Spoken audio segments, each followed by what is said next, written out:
Hello everyone, welcome to online economics class. Students, yesterday in Google Meet class I have explained you about the methods of sampling और वहाँ पर मैंने आपको जो methods use करते हैं यूनिवर्स या पॉपुलेशन में से सैंपल को चूज़ करने के वो मेथड्स डिस्कस किए थे। मैंने आपको बताया था कि there are 6 types of methods. Number 1 random sampling, number 2 purposive sampling, number 3 stratified sampling, number 4 systematic sampling, number 5 quota sampling, and number 6 convenience sampling. Today we are going to discuss about the next topic, that is census and sample methods comparison. In this method we are analyze the both methods sample and census और उस analysis के basis पर हम कुछ points discuss कर रहे हैं। These points are given in your book also. So number 1 is coverage. Coverage actually ये कहता है कि भाई जो हमारा एरिया है उसको इन दोनों मेथड में से कौन सा मेथड ज़्यादा कवर करता है। So in the census techniques and investigator collect information relating to all the items. ये हमें पता है भाई सेंसस में तो सारे आइटम स्टडी किए जाते हैं इन द पॉपुलेशन। तो कवरेज, इसका कवरेज क्या कहता है सेंसस की, सारे आइटम स्टडी किए जाएंगे। In sampling methods on the other hand only some of the items. और सैंपल में हम सिर्फ कुछ आइटम्स को चूज करते हैं इस टोटल यूनिवर्स में से which represent the population are covered for an investigation. तो अकॉर्डिंग टू सेंसस कवरेज क्या है, सारे आइटम्स को कवर होना पॉपुलेशन के, और अकॉर्डिंग टू सैंपल कवरेज क्या है, it is the limited items, only some of the items. Next is suitability. Census method is suitable when the area of investigation is relatively small. On the other hand, when the area of investigation is large, it is the sampling method which is generally used. ये वो points हमने पहले suitability में भी discuss किया है। तो census method तो वहाँ पर ज़्यादा फेवरेबल होता है जहाँ पर जो एरिया हो वो स्मॉल हो, और अदर हैंड जब एरिया वास्ट होता है, लार्ज होता है, तो सैम्पलिंग मेथड जनरली यूज़ किया जाता है। नेक्स्ट है एक्यूरेसी। एक्यूरेसी मतलब जो कंक्लूजन या जो इंफॉर्मेशन आती है वो किस लेवल तक एक्यूरेट होती है। अगर हम इन दोनों मेथड्स को स्टडी करते हैं तो there is generally a greater degree of accuracy in the results based on the census method. तो सेंसस मेथड में हाई डिग्री ऑफ एक्यूरेसी होती है। उसका रीज़न क्या है कि हम सारे आइटम्स को स्टडी करते हैं when we relating to all item. जब हम सारे आइटम स्टडी करते हैं पॉपुलेशन के, इसी वजह से हमारी जो एक्यूरेसी होती है वो ग्रेटर डिग्री की होती है। तो census method is more accurate than the sampling method. This is because the census method each and every item of the population is studied as against it there is a less accuracy and reliability in the sampling method. इसके comparison में sampling method में accuracy और reliability इससे कम होती है, क्योंकि यहाँ पर studies only a few items of population. हम पॉपुलेशन के कुछ आइटम्स ही स्टडी करते हैं। How ever errors can be easily detected and removed in the sampling method. यह मैंने आपको बताया था कि सैम्पलिंग मेथड में एरर्स को ईजिली आइडेंटिफाई किया जा सकता है और उसको रिमूव किया जा सकता है, बिकॉज यहाँ पर जो आइटम स्टडी कर रहे हैं वो लिमिटेड है because of the small number of items. To that extent sampling method shows greater accuracy. तो इसलिए कुछ एक्सटेंट तक सैम्पलिंग मेथड भी ग्रेटर एक्यूरेसी दिखाता है, बट इसको जब यूज़ किया जाए तो प्रॉपर टेक्निक्स और टूल्स के थ्रू यूज़ किया जाए। अब बात करें अगर कॉस्ट को लेके, तो दोनों मेथड्स सेंसस और सैंपल मेथड क्या कंपैरिजन है। देखिए sampling method is certainly much less expensive. तो सैम्पलिंग मेथड क्योंकि हमने सारे आइटम को एनालाइज नहीं करना है तो जाहिर सी बात है हमें कम आइटम को स्टडी करना पड़ रहा है। तो सैम्पलिंग मेथड लेस एक्सपेंसिव है than the census method. Smaller the sample size out of the given population, lesser the cost of investigation. क्योंकि साइज जो है वो स्मॉल हो जाता है पॉपुलेशन में से जो चूज़ किया जाता है, इसी वजह से जो इन्वेस्टिगेशन की कॉस्ट है वो भी लेसर होती है, कम होती है। नेक्स्ट कंपैरिजन कर सकते हैं टाइम को लेकर। तो sample method is less time consuming than the census method, ये पता ही है क्योंकि सारे आइटम स्टडी नहीं कर रहे हैं तो टाइम कम लग रहा है सैम्पल मेथड में। Nature of items, census method is particularly suitable when the item in the population have diverse characteristics. जब डाइवर्स मतलब जो हम आइटम स्टडी कर रहे हैं वो डिफरेंट कैरेक्टरिस्टिक्स को शो करते हैं तो वहाँ पर सेंसस मेथड ज़्यादा सुटेबल रहेगा, क्योंकि उसमें हम ईच एंड एवरी आइटम को स्टडी करेंगे तो जितनी भी डाइवर्सिफिकेशन है, जितनी भी डिफ्रेंशिएशन है, वो सारी एनालाइज हो जाएगी। On the other hand sample method is suitable when item in the population are homogeneous. तो जहाँ पर सेम काइंड ऑफ आइटम्स होते हैं तो वहाँ पर अगर हम सैम्पल मेथड भी यूज़ कर ले तो वो भी एक्यूरेट और रिलायबल इंफॉर्मेशन देता है। नेचर ऑफ आइटम, अगर डाइवर्स कैरेक्टरिस्टिक्स हैं तो हम सजेस्ट करेंगे सेंसस मेथड, और अगर होमोजीनियस हैं तो हम सजेस्ट करेंगे sample method. Now on the basis of verification, तो वेरिफिकेशन एक्चुअली ये शो करता है कि जो हमने डाटा कलेक्ट की है या जो हमारे पास कंक्लूजन आया है, अगर उसको वेरीफाई किया जाए तो किस लेवल तक करेक्ट होगी। तो verification of the statistical information obtained through census method, तो वेरिफिकेशन जो होती है इंफॉर्मेशन की वो ऑब्टेन की जाती है। Census method is generally not possible, मतलब जब सेंसस मेथड यूज़ करते हैं तो ये वेरिफिकेशन नॉट पॉसिबल होती है। It would involve huge expenses. अब उसको वेरीफाई, क्योंकि यहाँ पर सेंसस में सारे आइटम्स को स्टडी किया जाता है तो हर एक आइटम की वेरिफिकेशन बड़ी मुश्किल हो जाएगी, और जितनी कॉस्ट डेटा कलेक्ट करने में स्पेंड हो रही थी उतनी ही कॉस्ट हमें खर्च करनी पड़ेगी, स्पेंड करनी पड़ेगी ऑन द वेरिफिकेशन। तो ये बहुत ज़्यादा कॉस्टली हो जाएगा। It would involve huge expenses and the repetition of the whole process, क्योंकि एक्सपेंसेस बढ़ जाएंगे और पूरा प्रोसेस हमें रिपीट करना पड़ेगा। Sample information on the other hand can be easily verified in case of doubt, enumeration can be done again and fact verified accordingly. लेकिन अगर हम सैम्पल मेथड को यूज़ कर रहे हैं तो वहाँ पर आइटम्स कम है तो दोबारा से इन्यूमरेटर के थ्रू उसको वेरीफाई किया जा सकता है। अगर कोई डेटा या इन्फॉर्मेशन गलत है तो उसको करेक्ट भी किया जा सकता है बाय द इन्यूमरेटर। अब नाउ अगर सारा एनालिसिस को कंक्लूड करें तो ये पॉइंट आता है निकल के भाई कि सैम्पल मेथड को ज़्यादा प्रीफर किया जाता है क्योंकि वो लेस एक्सपेंसिव है in terms of the time, money, efforts involve. इन चारों चीज़ों की वजह से हम कह सकते हैं सैम्पल मेथड ज़्यादा फेवरेबल है as compare to census method.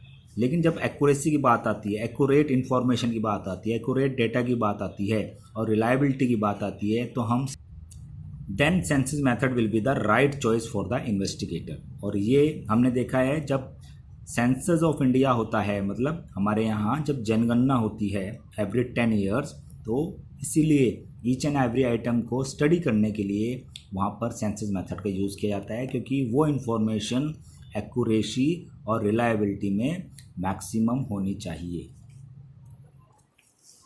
Now let we discuss about the statistical errors, sampling and non sampling errors.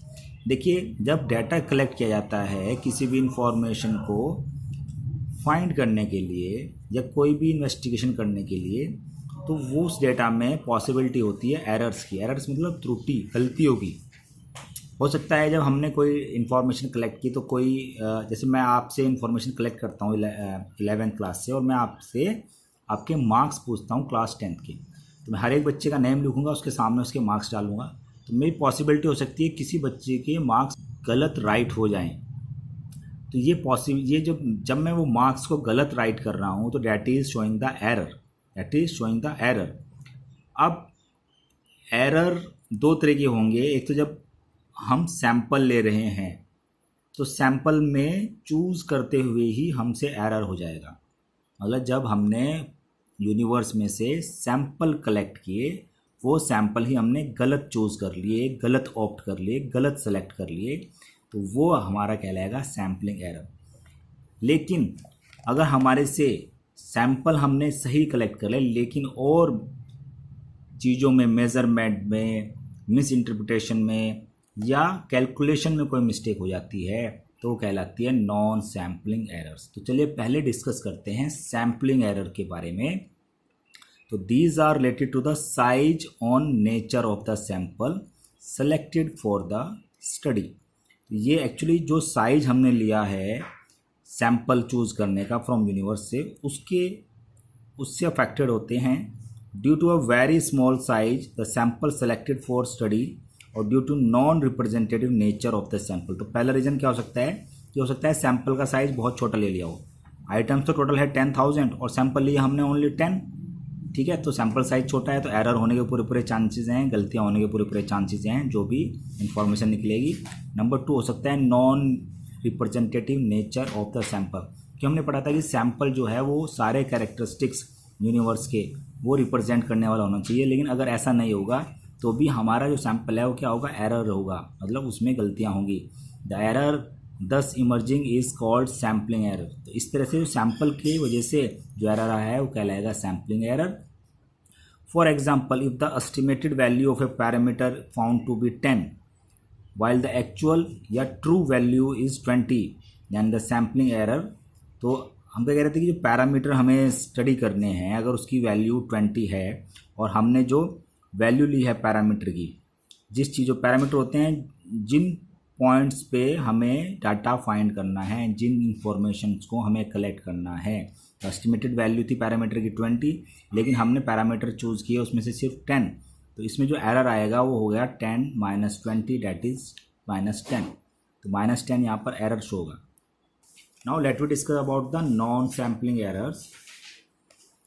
Non sampling errors these are error related to the collection of data. जो data collect किया जाता है उससे related होते हैं, मतलब जो पहले सैंपल सेलेक्ट हो रहा था उसकी वजह से जो एरर आ रहे थे दैट इज़ सैम्पलिंग एरर, और जो हमने डाटा कलेक्ट कर लिया है उसमें जो एरर्स आते हैं that is known as non sampling error. तो एरर ऑफ मेजरमेंट, कभी कभी जब मेजरमेंट कुछ चीज़ को मेज़र किया जाता है तो उसमें भी एरर आ जाते हैं, गलतियाँ हो जाती है। तो ये किसकी वजह से होता है कि हम जो स्केल यूज़ कर रहे हैं इस चीज़ को मेज़र करने का, नापने का, वो हमारा स्केल गलत हो, उसके ऊपर नंबर्स गलत हो या फिर वो कट हुआ हो, सामने से आगे से कट हुआ हो, तो वो जो हम मेज़र करेंगे वो इनमें से माइनस करना पड़ेगा। तो difference in the scale of measurement, scale जो मेजरमेंट के लिए स्केल यूज़ किया हो वो गलत हो सकता है। Difference in the rounding off procedure, या जो हमने राउंडिंग ऑफ प्रोसीजर लिया, जैसे मैथ्स में हम राउंड कर देते हैं फिगर को, 79 को 80 मेजर कर लेते हैं, 64 को 60 मेजर कर लेते हैं। तो राउंडिंग ऑफ प्रोसीजर जो है वो शायद इन्वेस्टिगेटर ने अलग अलग चूज़ किया हो, उसकी वजह से वेरिएशन आता है हमारे कंक्लूजन में।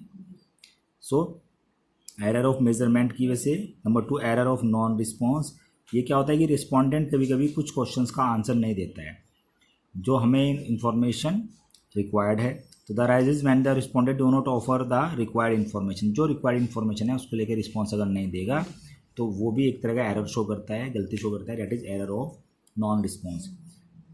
नंबर 3 जो है नॉन सैम्पलिंग एरर जो है वह है error of miss interpretation. Miss interpretation होता है किसी चीज़ को गलत इंटरप्रेट कर देना या एक्सप्लेन कर देना। This arises when the respondent fail to interpret the question in the questionnaire. तो हम क्वेश्चनआयर देते हैं रिस्पोंडेंट को और वो उस क्वेश्चन को गलत तरीके से समझे तो रिस्पॉन्ड देगा उसके ऊपर, उस क्वेश्चन के ऊपर वो भी गलत देगा, मतलब उसने जो क्वेश्चन को अंडरस्टैंड किया है वो गलत अंडरस्टैंड किया है, तो जाहिर सी बात है उसका जो रिस्पॉन्स होगा वो भी क्या होगा, गलत होगा। तो वो शो करेगा एरर ऑफ मिस इंटरप्रिटेशन, क्योंकि उसने क्वेश्चन को सही तरह से नहीं समझा है, मिस इंटरप्रेट हो गया उससे।